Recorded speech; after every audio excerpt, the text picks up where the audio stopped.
Sinimulan na ng Pasig Regional Trial Court ang pagdinig sa bail petition ni dismissed Mayor Alice Go at iba pang akusado para sa kasong qualified human trafficking. Iniharap doon ng prosekusyon bilang testigo ang isang opisyal ng Presidential Anti-Organized Crime Commission o PAOC. Meron din silang kahon-kahong ebidensya para harangin ang petisyon ng kampo ng mga akusado na makapagpiyansa sa kasong may kaugnayan sa mga iligal na aktibidad na nakita umano sa Pogo Hub sa Bamban, Tarlac.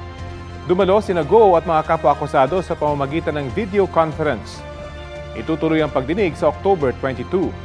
Samantala, dinipensahan naman ng legal team ni Go ang dating alkalde tungkol sa pag-uugnay sa kanya sa naarestong umunoy Pogo Godfather sa Pilipinas na si Lin Sunhan. Hindi raw kilala ni Go si Lin at dapat daw munang patunayan na totoo ang mga inaakusa kay Go.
Kapuso, alamin ang maiinit na balita. Bisitahin at mag-subscribe sa GMA Integrated News sa YouTube.